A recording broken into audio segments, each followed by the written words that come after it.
everyone, my name is Amber. Welcome or welcome back to my channel, Amber Reads Romance. Today I'm going to be doing my mid-month wrap-up for the month of July. Haven't done as well as I thought I was going to do in July, but I did take a quick little vacation and I wasn't as on task with reading as I thought I would be, but still doing okay for the month of July. So I'm just going to go quickly go over some of those. Some of these I won't go too deep into. Maybe we'll see how I do, because I am gonna have, you know, a vlog go up on the fanfic readathon. I randomly decided to film while I did that. It should be really short though, because I only read 3 fanfics. So a few of all those will be in this wrap up as well. And then I'm also going to have a wrap up of when I read The Wild and the Free by K Webster for our buddy reads. So hopefully I still don't go into too many details, and then once those are up, you can check those out. If I remember, I'll post them. After I post them, I'll try to link them in this video too, but I'm pretty behind on my vlog, so I'm sorry. But let's just go ahead and dive into the first half of July. Oh, and I do apologize if you can hear my AC. I'm really hot, not feeling that great either today, so I'm gonna hopefully try and make this quick, but the AC is going. We're kind of having a hot wave for us in San Diego right now, so I'm pretty hot. So let me just make this as quick as possible. So let me just go ahead and dive right in. The first book that I read for the month of July was The Wild by K Webster. I hope you guys were able to read this with us and join in on the live show on Bestie Book Reviews channel. If I do remember, I'll try to link that video down below in case you missed the live show. It was a lot of fun. It was the first time on our buddy reads that we've all agreed and had high rated books. So for this book, it was a reread for me, so it's still 5-star. I absolutely love this book so much. Again, this is not for the faint of heart, and no going in. It's taboo. It's a father-daughter relationship. So if you're not interested in that, if that's too taboo for you, don't read it. But if you're willing to push your boundaries, I would definitely say give this book a chance. I absolutely love it. It's one of the most taboo, fun, crazy, wild rides I've ever been on, and nothing is ever really compared to The Wild to me. So I absolutely still love this book.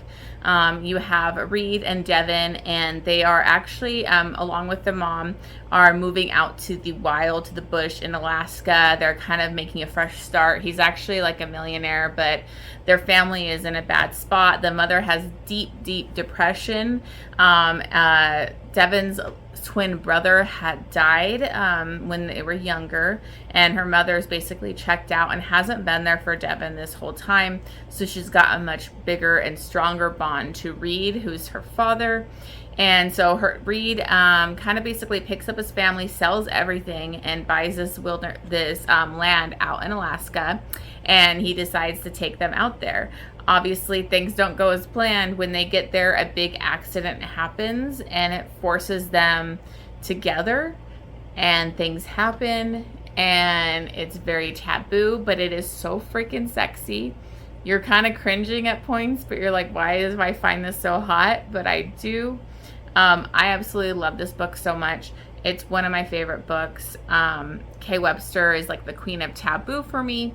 So I definitely recommend it if you were willing to push past normal boundaries. If not, don't pick it up. K Webster does, you know, have a whole warning at the beginning of the book. I mean, this book was banned, which I think is ridiculous, but we don't want me to go on that rant right now. But she literally warns you in the beginning that it's extremely taboo, you know, that you may not enjoy this, and she warns you multiple times here. So just be prepared. I absolutely loved it. 5 stars, 4 on the spicy scale. It's super spicy. Sex scenes are insane. There's danger elements. They're out in the wild with other people that are not good people. You know, there's bears, all that kind of stuff. And they really have to rough it a lot more than they thought they were going to because of what happens when they arrive to Alaska. So I don't want to go too into that, but you can see a lot more. Obviously, there's spoilers in our live show, so just be aware of that if you end up wanting to watch that live show. Okay, so the next book that I read, we were actually on the road trip back home from Sedona. So I put on the Tessa Dare audiobook for When a Scot Ties a Knot, and me and my mom listened that on the way home. So we listened that all in one sitting. So that might have led to some of it feeling a little slow for me, kind of in the middle, but I still ended up giving it 4.5 stars, I believe. Yes, 4.5 stars. I kind of debated on that, but I think it was more me being moody and still being driving for 6 hours, and I was over it. So it had nothing to do with the book's issues. So I really love this. This is typical Tessa Dare, funny, witty, great banter, all of that. But it's got such an interesting premise, and it was a very unique opening to the book too, which I really liked. So you have Madeline, I believe. Is it Madeline? Yeah, Madeline. And she suffers from anxiety. And I really like that in this book. It wasn't like the shy heroine. No, this girl suffers panic attacks in like crowds and all of that. So she wants to get out of being, doing the balls and having to try and search for her husband and going through that torture of that. So she ends up making up this lover or, conquest that she's going to have, which was this Scottish captain, and he's in the wars and everything right now. So she ends up writing these letters, and in the beginning of this book, it's all these letters written to a fake person, and she's sending them out, and so they're really funny. She's kind of just telling him what she's doing, blah blah blah. Has to look like she's writing love letters to him, and they end up going to a real person, and that is Captain Logan Mackenzie. And so this goes on for years, and eventually she feels really guilty because she ends up getting this castle given to her, and it's out in the Scottish Highlands, and so she's gonna go out. They want her to be able to go out and live there, and she basically kind of kills him off because she feels guilty lying to everybody.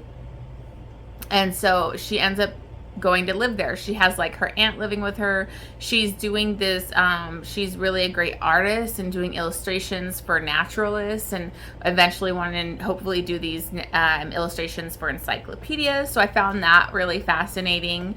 And she ends up having one day, lo and behold, I think it might have been 10 years later, but a long time, this Captain Logan Mackenzie shows up at her door, and he had been getting those letters this whole time. And so he basically tells her, his men have lost everything from being in the war. They have no land. Bad things have happened to them. They don't really have the same family situations they should have had from being off at war this whole time. And so he's like, you're going to marry me, and we're going to live here. This is going to be our castle. And so it becomes kind of like this weird little romance going between them. He's pretty angry for little things, and can be kind of a brute. He was really mad at her because she killed him off. Her letters really meant a lot to him, and so that was really sweet. I think it's such a light Highlander romance, so it's a good intro if you want to try a historical romance. I think this would be a really easy breezy one to go into. There's really great side characters.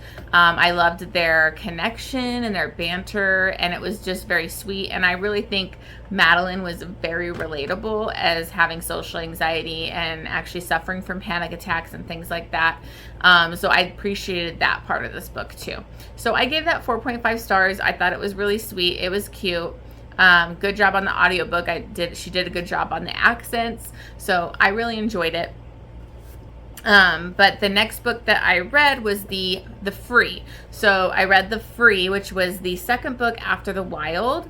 And this one is a totally different feel than The Wild, because in The Wild, you meet this girl, Eve. She's a young girl, and these men had attacked Devin and Reed, and he goes after them, and he happens to find one of them attacking this little girl. Lo and behold, that's her brothers.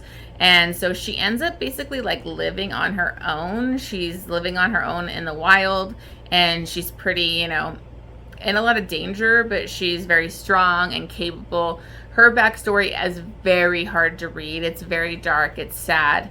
But basically, when this book opens up, Atticus is the one that sold the property to Reed, and you meet him in the wild, and he kind of becomes friends with Reed and Devin, even though at first he was very concerned, knowing they were father and daughter and basically married and having kids together. And so he was freaked out by that. but he stays really close with them and he helps them out, and he always wants to check in on Eve. He ends up kind of taking care of her for a few years, off and on, helping her out. She shows up one day when he was there, and she had been attacked by a bear. She's really badly wounded where she could get an infection, and it's beyond what they can do at Reed's like location. So Atticus takes her to his house that's like closer into the city. And so this kind of builds a forced proximity. They're sharing a bed. What's really beautiful about this is Eve is just getting to experience things that we all take for granted. She loves peanut butter, fruit. She discovers friends and like watching TV, and it was just really cute. And he basically kind of tries to push her off because he thinks she's 16 and he's much older, and so he doesn't want to be that kind of a creep or anything like that. So he pushes it off for a while, but then eventually, of course, he succumbs and they start a romance, and then there's a little twist that shows you why it's in this taboo collection here, but it was very good. I liked it a lot. I didn't love it as much as I love The Wild, but I think that's just a special place in my heart. But I gave this one 5 stars as well, and it was super spicy too. So I would definitely recommend reading those. If you want, check out our live show so you can hear more details if you want spoilers. But definitely had a great time reading those, and I can't wait to get Untamed, which will be the new book coming out at the end of July. Okay, so the next book that I read actually was just a quick novella. K Webster just released this. You can get it, I believe, for free. I got it for free from her, and it is just a really quick novella called Daddy Read. And it's kind of a little tease for the new book. So this is about 20 years after The Wild, and they are a huge family, let me tell you. Devin and Reed are still going at it. Even though he's like 60, over 60, he's very sexually active with Devin. I think they had like 9 kids. So I don't know how she did it, how they do that out in the wild, but it's crazy. So they're still really going after it. The new book is going to be their daughter and I believe the brothers, a couple of the brothers. So that should be interesting. I give this 4 stars because it's a novella. It's very quick. I wanted more, but I get that what she was doing is kind of giving you a little look into what the family looks like now and everything like that. So, and I think there's going to be more going into this, a couple books like after this new book. So very excited. Okay, so then I read Power, and I think her name was Cassandra Robbins. This is between Jet and Raven, and this is a kind of like a mom's fiance type of thing. Raven has a horrible relationship with her mother. Her mother is a monster, so you won't really feel bad for like her betraying the mom, going after the husband or anything, but Jet is basically like one of the best defense attorneys in the United States. He's very rich. I don't really know how he gets that much money just from being a lawyer. I think maybe his family has money too. I'm not sure. But basically, she is in school and she doesn't really have anywhere to go for the summer with her dad. So she has to go live with her mom, and her mom doesn't really want her there. She's engaged to Jet. They kind of have this arranged marriage. Just it's like a marriage of convenience, I guess, because they're not really in love. Like, he doesn't love her, but she's good for him. Like, they're very obsessed with their careers, and then they can like sexually get together. They like have people join them in sex and all that kind of stuff. But the moment he sees Raven, he basically is all in. He wants her. He doesn't really fight it very long. That was my one thing with this book, is they're like instantly going after it. So there wasn't a lot of angst or build up to them getting together. She's a virgin, and she literally is like about to hook up with her boyfriend who really doesn't know what he's doing. And Jet walks in and basically kicks him out, and then he jumps in and takes her virginity. So it was pretty crazy. Jet's really alpha, dominant, possessive. So they're kind of sneaking around, obviously, because he's still planning on marrying her mom, which is really weird. And then kind of the third act kind of happens, and I do appreciate it because Jet really had to grovel to get Raven back. So I did appreciate that grovel. This book is super hot. It's kind of like, it's not the best, most amazing writing or anything I've ever read, but it was a fun, smutty time.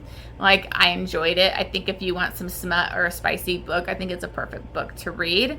I gave it 4 stars. It's a 4 on the spice scale. It's hot. It's fun. I would definitely try it.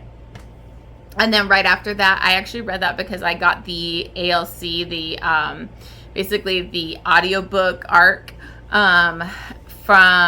for the next book. So that's kind of why I wanted to read that book ahead of time. So I read Rule by Cassandra Robbins, and this is between Brett and Alexandria, or Alex. And this is Jet's little brother. I think little brother. Yeah, little brother. And he is actually a teacher at this high ranking school. But he's in talks to become the dean, like one of the youngest deans ever. And so he's very about his career and passionate and all that kind of stuff. He basically meets Alexandria because she is his student, and he's immediately attracted to her, and he doesn't want her in his class. So he kind of like threatens her, like, you need to drop this class, and it tries to make her feel like she's not in the right place. And she's not going to do that because she worked her ass off to move across the country and come to school here. So, and then it ends up being like they kind of have another couple run-ins, a kiss, and all that kind of stuff. And then she finds out that it's her sister's ex-boyfriend. I don't even think they were fully together, but in her sister's brain, they were like soulmates or something. Her sister is pretty imbalanced and crazy and totally evil to her. So again, you have that kind of bitch that you're not really feeling bad for in this. So again, with this one, I don't know if this is my first and second book of Cassandra Robbins that I ever read. I don't know if this is her style, but they are banging instantly. So I think it would have been better if there was a slow build-up, angst, him trying to fight hooking up with her instead of having sex with her like immediately. But again, it was smutty. It was a good time. It was a good audiobook. I really enjoyed the narration. And it's pretty quick to get through. So I give this one 4 stars. It's 4 on the spice scale as well. You got butt play going on here. Lot of spice, a lot of sexiness. I do think this one he should have groveled a little bit more, but it was okay. I do think I liked Power more than I liked Rule, but I think it's because Jet was just so freaking alpha and badass. And sometimes Brett came off as just arrogant. So I don't know. They were both decent, smutty reads. So if that's what you're looking for, I would definitely recommend those. Okay, so then I finally jumped back into Neva Altaj's Mafia series that I really think is really well done so far. Again, I'm only, I think, on the 3rd book in the series, so I haven't got that far. But I think this one's my favorite so far, and that is Hidden Truths. This is between Sergey and Angelina. Sergey is he's the brother of the main Bratva leader, and he is a little unhinged. Sergey was basically a black ops type of officer, kind of basically an assassin. He was trained from a very young age to be a ruthless killer, and so that has messed with his head. He has major PTSD. He'll kind of zone out for hours at a time, and if you approach him or touch him or anything, he could kill you. Like, he's very off kilter, off balance. And so everybody just kind of walks around eggshells with him. I loved his like friend or his butler, like he would try to say he was, but it was basically somebody that kind of was his mentor in that program and got him out because he kept trying to like get him out because he wasn't right for him to be in that. It was messing with his mental stability. And so he helped get him out. And so he basically lives with him and kind of just keeps an eye on him because he's so imbalanced on that. And what happens is they end up going, I think it was Mikhail from the previous book, and Sergey go to like get this truck that's delivering goods. They're going to blow it up as like a message, but they heard that there's going to be a girl on it. What ends up happening is the cartel, the leader of the cartel, he gets killed by one of his like allies, and he is trying to force the cartel leader's daughter to marry him, and she ends up escaping on that truck and she's on there. She was doing like a hunger strike at the time too, when she was being held by that man. So she's not doing well when they intercept this truck. Sergei sees her and immediately wants her and like takes her back to his place to try and, you know, get her better, mentor and figure out what's going on. And she ended up, so I mean, it could kind of be seen as captive, but really it's like what's best for her, because she could be in a really bad situation if that guy's looking for her, or what allies he might have in the United States. She doesn't know who to trust. So she ends up staying with Sergei, and they build this really beautiful relationship. Sergei was just so hot. He was like really blonde and like had tattoos all over his body, and he just seemed super hot. He's like a major badass. And so I really love their slow build of like their connection. And these books are really like, they're pretty short, but they're long enough where you get the full impact of the story. And I just think it was really, really well done. I love the touching on the PTSD and that like having her wouldn't cure it. The epilogue even looked into him still having those issues, but she helps him through those issues and he's getting better. So that, you know, it was just really, really beautiful. I love both the characters. I absolutely love Sergei. It's like one of my favorites so far. So I can't wait to continue that series.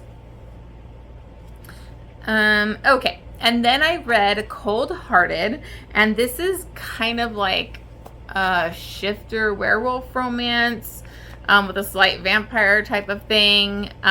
So it was interesting. I never read this author before. It was very slow.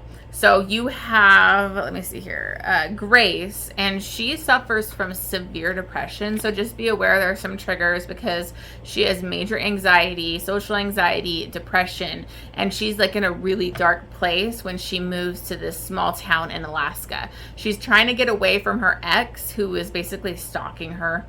And so she goes out to Alaska to start fresh. She's a teacher, but she really lives day to day, just kind of with like that fake smile and putting on a happy like front, but then just being exhausted by the end of the day. So just be aware, you know, there's some triggers on that, because it can be pretty depressing to read, but I found it to be very accurate or relatable if anybody suffered from depression. And she kind of has this run-in. The guy that flew her into this small town, Caleb, he instantly doesn't like her. So this is kind of like a hate to love kind of thing. And he like hates her for like no reason. He's rude to her. But she's drawn to him, and obviously he's drawn to her for reasons. And then basically, you know, she slowly starts to find out that this town is full of these werewolves or wolf shifters. And because they can shift like at any time, it's not per like the moon or anything like that. So, and what ends up happening is, you know, her ex is trying to hunt her down, and he's trying to get her back. So there's some stuff going on there. I don't really want to give it away, but it was really interesting. I think it went a little slow in the beginning because it took forever for them to like finally start something together, and they didn't have enough scenes together to show that building of a relationship. It was like him pushing her away and being a dick for like 50-60% of the book, and then finally they like get it on, and then they start talking. So I just really wish they would have had more slow build up like scenes together to show them, because he was just a dick most of the book. And he had his reasons, so you kind of understand, but I just wish there was a little bit more to that.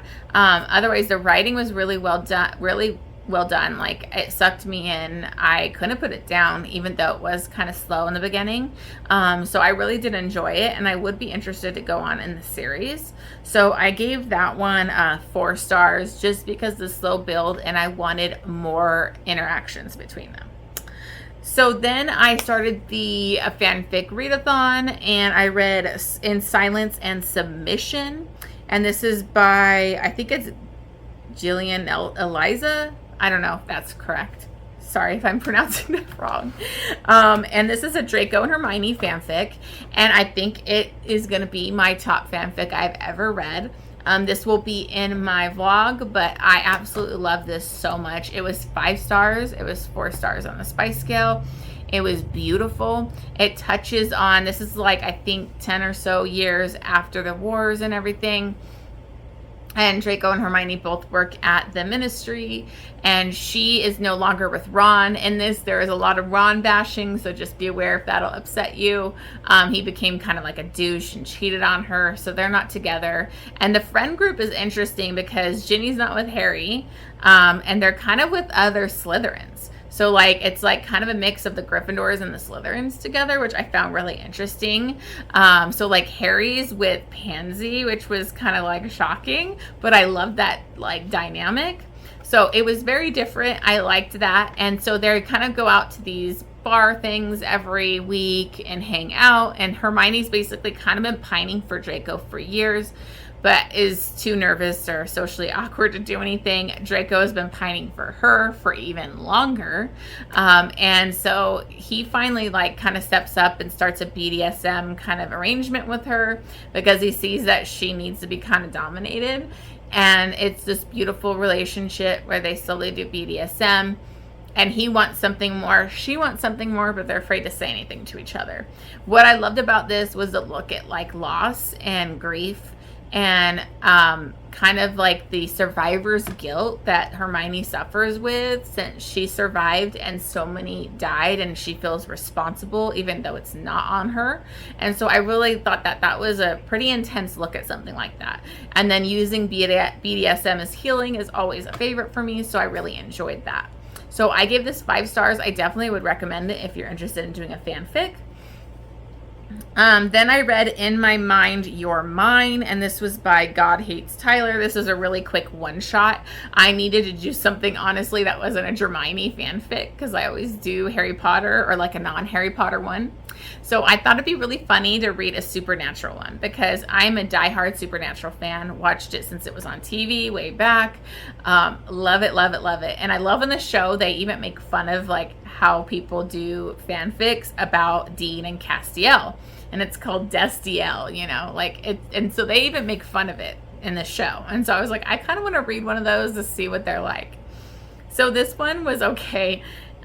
It's a Dean and Cass one. Cass comes back after dying. It's been 2 years. Dean's kind of like a mess. And, you know, I guess they had admitted they kind of loved each other. And so right when he comes back, they basically get it on and they're together. My problem is that Dean was not like the Dean in the show. He was kind of like not as like manly or alpha. Like I feel like he would have been more the dominant one than Cass. And so it just didn't fit like my view of who Dean was, but it was good. It was like a quick one shot. It's not a big deal. So I gave that, I think, like 3 stars. And then I read The Secretary. I think it's Secretary or The Secretary. I can't remember. But this one was kind of based off this movie, The Secretary, with Maggie Gyllenhaal and James Spader, which I love that movie. It's so funny and quirky and dark and weird. And I just love it. But this is between Pansy and Percy. And she is basically kind of like misbehaving, just partying all the time, not taking things seriously, and her parents are basically saying, we're not gonna support you anymore unless you get a job or get married. So she gets a job at the ministry under Percy, and he is pretty like buttoned up. He was a prefect in the movies, if you remember, the books. And he he's a buttoned up, strict kind of guy. And so they kind of have this slow build, like it's a very slow burn kind of thing. And then eventually it gets into like him punishing her for making mistakes or doing this. So there's some spanking and some, play with each other. So it takes a while for them to actually get together.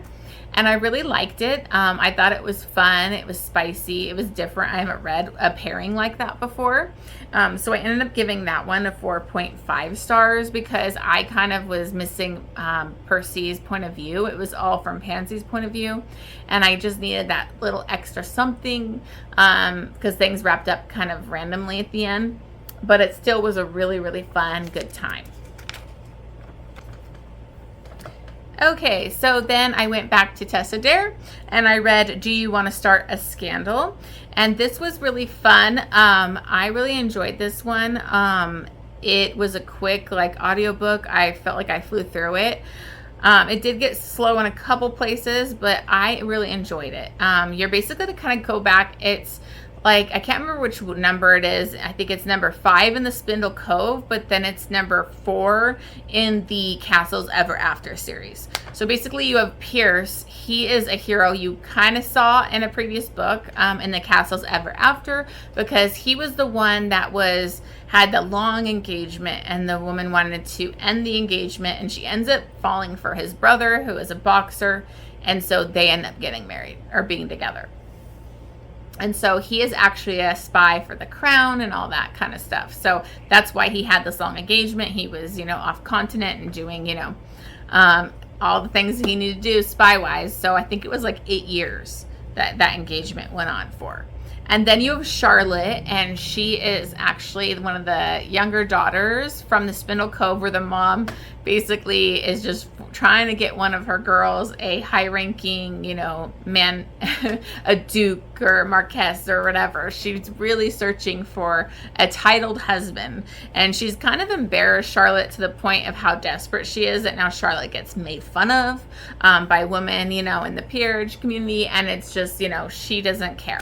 So in this, they're actually vacationing. They're all at this guy's home, and we have Pierce is also there. She finds him in the library, and he's actually there to, do a job, investigate the guy that this house is. And so he was kind of investigating in the library at the time, but she goes there to basically warn him that my mom is going to do this. Just don't worry, we're not going to be together. And they end up getting interrupted where a couple secretive lovers come in, and they're starting to get on, so they're hiding. Well, they get mistaken as the secret lovers, and so now they're kind of saying, oh, well, you guys need to be married, blah, blah. So she does not want to marry him. She wants to marry for love. He's willing to do it because he needs a wife, he needs an heir, and he's very intrigued by Charlotte. And so she basically says, okay, well, let's keep it secret for a couple weeks. And then you can, say that we're getting engaged. And she basically wants to do her own investigation, find out who those secret lovers were so she could prove it wasn't them, and then they wouldn't have to get married. And this leads to a lot of interactions with them. It's really funny little situations. The little boy in this was the funniest part. I listened to this on audiobook, and it was so funny because he thinks that Pierce was the one making those noises, and he imitates the noises, and he thinks that he's murdered somebody, and so he's watching him, and it was just really, really funny. Their banter was great. It was just very charming, as Tessa Dare romances usually are. I gave this 4.5 stars because, it's still really amazing book. It just was a little slow in parts.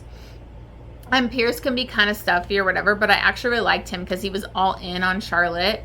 And Charlotte basically guessed he was spy, pretty fast. She could see him, and they just had amazing connection. It was very sexy. And so I really enjoyed this one. So 4.5 stars, and I'm really happy to be reading Tessa Dare. So the last book that I read was Release by Claire Kent. Unfortunately, this book was not great for me. It's not horrible. It's just, okay, this is the second book in the Hold series. Hold was so amazing. It was like a prison planet. A woman has to kind of attach herself to a strong man, and they kind of come to agreement that she's sexually with him so he could protect her. And it was just so good. I loved that novella.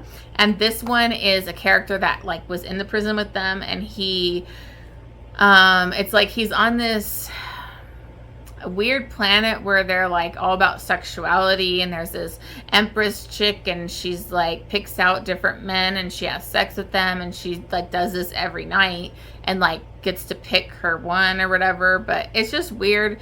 And the heroine is the sister of that woman, and she's a virgin. She doesn't really care about any of this stuff that they do.